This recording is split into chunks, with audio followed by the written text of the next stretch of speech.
तुमचं राज्यभर जाणार का? तसं बोलेन, नाहीतर मग काय उपयोग आहे बोलून.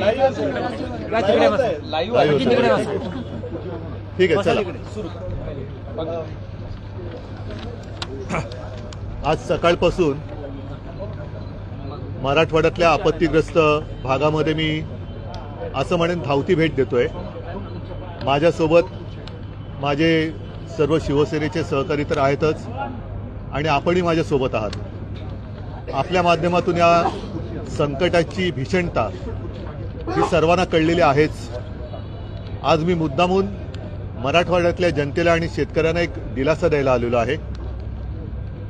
जसं मुख्यमंत्री म्हणाले की याच्यात राजकारण आणू नये, मला याच्यामध्ये राजकारण आणायचं नाही आहे किंवा मी आणू इच्छित नाही.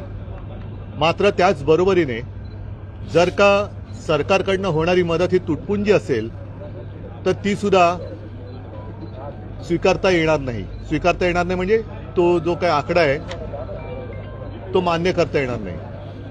सर्वसाधारण आपण जर का पाहिलं तर या प्रकारचं संकट बऱ्याच वर्षांनंतर काही शेतकरी तर म्हणाले की त्यांच्या आयुष्यात पहिल्या प्रथमच एवढं भीषण संकट मराठवाड्यावरती कोसळलेलं आहे. जमिनीच्या जमिनी खरडून गेलेल्या आहेत, पिकं उद्ध्वस्त झालेली आहेत, पिकं सडून गेलेली आहेत, घरदारं वाहून गेलेली आहेत, गुरंढोरं सुद्धा वाहून गेलेली आहेत, शेळ्या मेंढ्या वाहून गेलेल्या आहेत.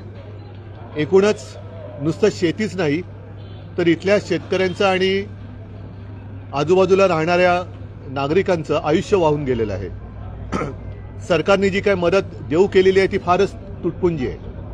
म्हणजे जर का आपण हिशोब मांडला तर साधारणतः प्रत्येक हेक्टरी किती येते किंवा एकरी 3 ते 4 हजार येतात. 3.5-4 हजार. आत्ताच जर का जे झालेलं नुकसान आहे त्याची साफसफाई करायला गेलं तरी त्याच्या दुपटीने खर्च येणार आहे. म्हणजे ही एक प्रकारे शेतकऱ्यांची सरकार थट्टा करते. आपल्या बाजूचं जे राज्य आहे म्हणजे पंजाब, त्या पंजाबमध्ये सुद्धा गेल्या काही दिवसांपूर्वी असंच संकट आलं आणि तिथल्या आप सरकारने जी मदत तिथल्या शेतकऱ्यांना दिलेली आहे, जाहीर केलेली आहे आणि ती कालबद्ध मर्यादेमध्ये जाहीर केलेली आहे, ती जवळपास हेक्टरी 50,000 रुपये. पंजाबसारखं राज्य जर एका हेक्टरला 50,000 रुपये देऊ शकत असेल तर महाराष्ट्राने द्यायला काहीच हरकत नाही आहे. परत एकदा सांगतो की आम्हाला याच्यात राजकारण आणायचं नाही. पण मी येताना गाडीमध्ये मोबाईलवरती तुमच्या चॅनलच्या काही बातम्या पाहिल्या.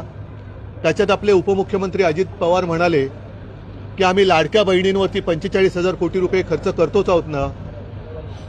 ही मस्ती आहे.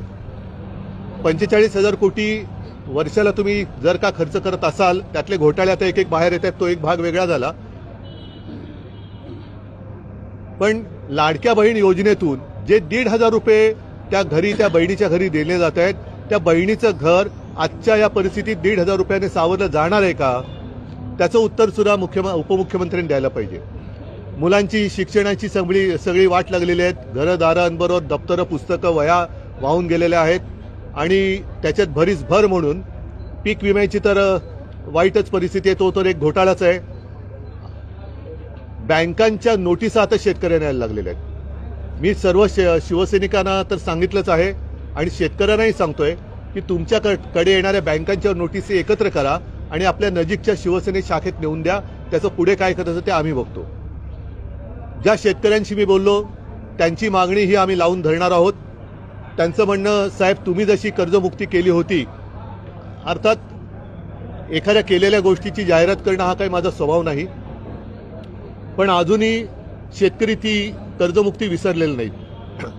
तशीच कर्जमुक्तीची आत्ता गरज आहे आणि यावेळेला तर शेतकरी म्हणतात की सरसकट कर्जमुक्त आम्हाला करा, कर्ज माफ करा.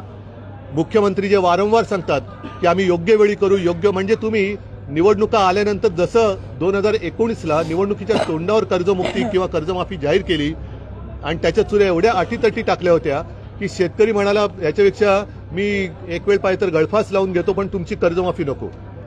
शेतकऱ्यांना आज मी सांगतो की एकतर आत्महत्येचा विचारही मनात आणू नका, आम्ही तुमच्या सोबत आहोत.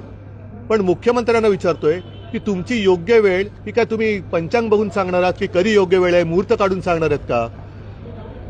शेतकऱ्याला कर्जमुक्त तर केलं पाहिजे. सरसकट कर्जमुक्तीची मागणी आम्ही शेतकऱ्यांच्या वतीने करतो आहोत आणि ती जर का सरकारने मागणी मान्य केली नाही तर शेतकऱ्यांच्या बरोबरीने शिवसेना रस्त्यावरती उतरल्याशिवाय राहणार नाही, हा इशारा सुद्धा आम्ही सरकारला देतो आहोत. त्याचबरोबरीने कर्जमुक्ती झाली आणि मग मदतीचं काय? मदत जशी पंजाब सरकारने केलेली आहे की हेक्टरी 50,000 रुपये ही सगळ्या शेतकऱ्यांची मागणी आहे. आता कोणीतरी म्हणेल एवढे पैसे आणायचे कुठून? हा एक धूळफेकीचा प्रकार आहे. केंद्र सरकारने खरं म्हणजे मदत केली पाहिजे. जसं मी आता आणखीन एक बातमी वाचली की बिहारमध्ये आता निवडणुका येत आहेत आणि बिहार निवडणुकीच्या तोंडावर माननीय पंतप्रधान महोदयांनी तिथल्या महिलांच्या खात्यात 10,000 रुपये टाकलेले आहेत. स्वतःहून जवळपास 75 लाख महिलांच्या खात्यात हे पंतप्रधानांनी बिहारमधल्या निवडणुका डोळ्यासमोर ठेवून त्यांच्या खात्यात टाकल्या, अशा प्रकारची ती बातमी आहे. मग मी पंतप्रधानांना सांगतोय की तुम्ही सुद्धा एकतर आमच्या महाराष्ट्रातल्या शेतकऱ्यांचं कर्ज मुक्त करण्याची जबाबदारी घ्या. किती पैसे द्यायचे, कुठून पैसे द्यायचे आपण सगळे विसरला असाल म्हणून आठवण करून देतो की जेव्हा करोनाचं संकट आलं होतं तेव्हा PM केअर फंड नावाचा एक फंड हा निर्माण केला गेला, ज्याचा मायबाप कोण हे अजून कळलेलं नाही. त्याची माहितीच्या अधिकारात मिळत नाही, मागितली तरी मिळत नाही, सगळं काही गुप्त आहे. पण कानावर आलं होतं की करोनाच्या काळात लाखो कोटी रुपये PM केअर फंडामध्ये हे गोळा केले गेले. पंतप्रधानांना सांगतो की PM केअर फंड आता वापरा, नाहीतर कोणाची केअर घेताय तुम्ही?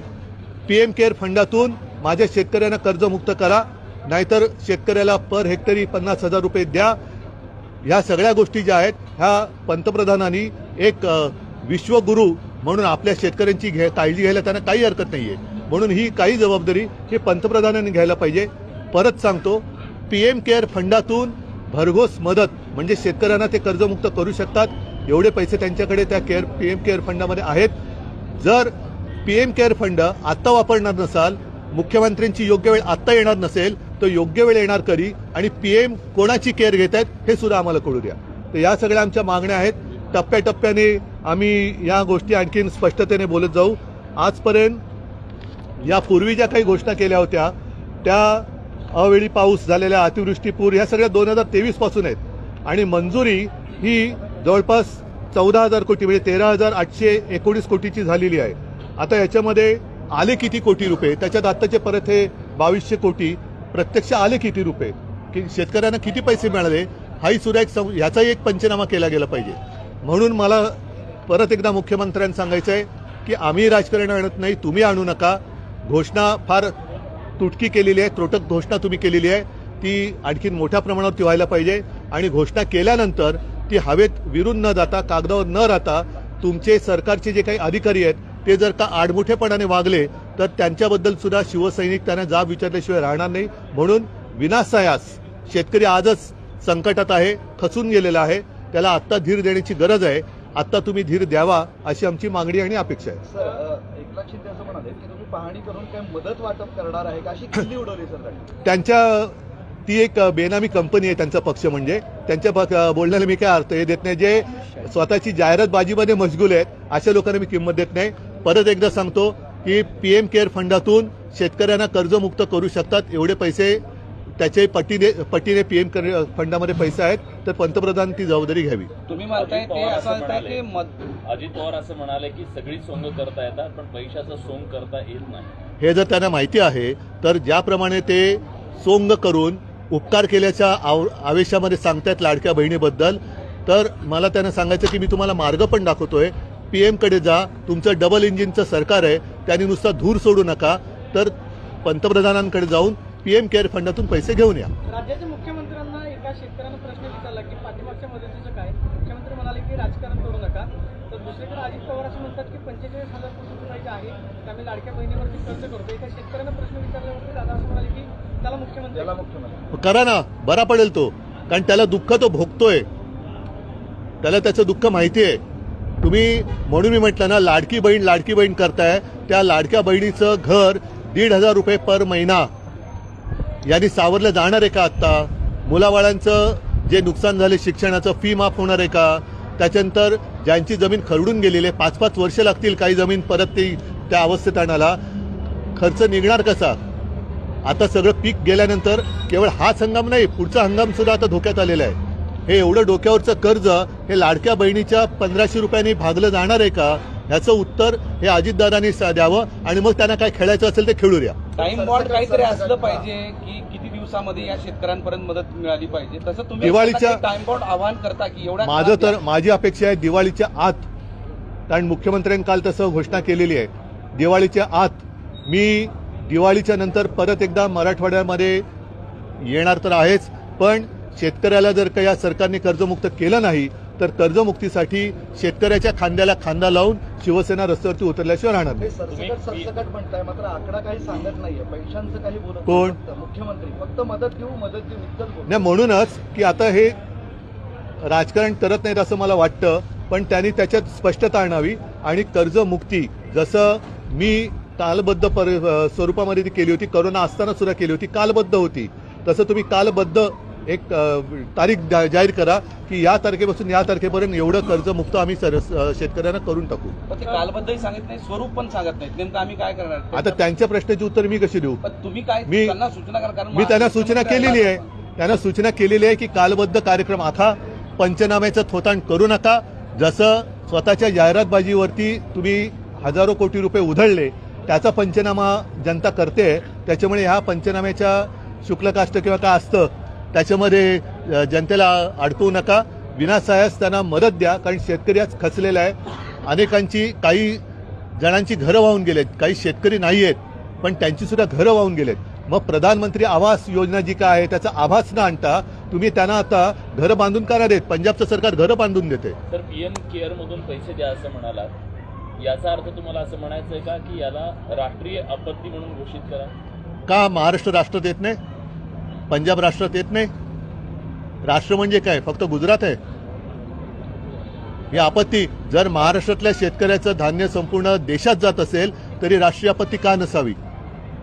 हा ओला दुष्काळ आहे की टंचाई? मुख्यमंत्री म्हणतात की हे टंचाई आहे. त्यांच्या जाऊ द्या, मी आता काही शब्द वापरत नाही, त्यांच्या ह्याचा दुष्काळ असेल तो, पण काय असेल त्याला काय शब्द लावायचं लावा, पण पहिली शेतकऱ्याला मदत करा. ओला दुष्काळ हा बोली भाषेतला शब्द आहे असं म्हणतात. आपण मुख्यमंत्री होता, हो ना? उद्योगपतींकडून हा, नाही, आता संजय राऊत यांनी जी माहिती दिली की त्यावेळेला पीएम केअर फंडाला महाराष्ट्रातल्या उद्योगपतींकडनं आणि सगळ्यांकडनं, तेव्हा भाजपच्या आमदार खासदारांनी सुद्धा पीएम केअर फंडला मदत केली होती, साधारणतः 2.5 लाख कोटी होती.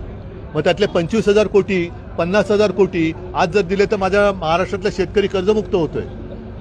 तर पीएम केअर फंडाचा पैसा वापरा आणि माझ्या शेतकऱ्याला कर्जमुक्त करा. हेक्टरी 50,000 रुपये त्याला द्या. मी मार्ग दाखवतोय त्यांना. म्हणजे मी फिगर आहे ते बदलले गेले. स्थानिक आपत्ती जी आहे ती वगळली गेली. काही कंपनीच्या फायद्यासाठी चालले का? नक्कीच आहे. पीक विमा हा एक धंदा झालेला आहे त्यांचा, कंपन्यांचा, आणि याचा सुद्धा जबाबदार कंपन्यांना एकदा मागे आम्ही विचारला होता, तसं आम्हाला विचारावं लागेल, कारण त्यांनी निकष बदललेले आहेत. मग पीक विमा नाही तर कामाला कधी येणार? म्हणजे फक्त पैसे तुम्ही गोळा करताय, सरकारकडनं पण करताय, म्हणजे 1 रुपयात पीक विमा, म्हणजे बाकीचे सरकारने म्हणजे जनतेचाच पैसा त्यांना दिलेला आहे. सर, राज्यानं सरसकट कर्जमाफी केली नाही तर तुम्ही केंद्राशी सुद्धा बोलणार? मी आता जे बोलायचं ते बोलले ते केंद्र ऐकेल ना. ठीक आहे, चला, धन्यवाद. जय महाराष्ट्र. हा? बूम उचलतो. हा, बूम.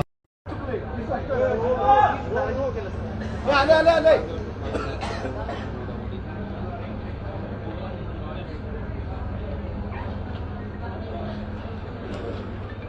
Perfect.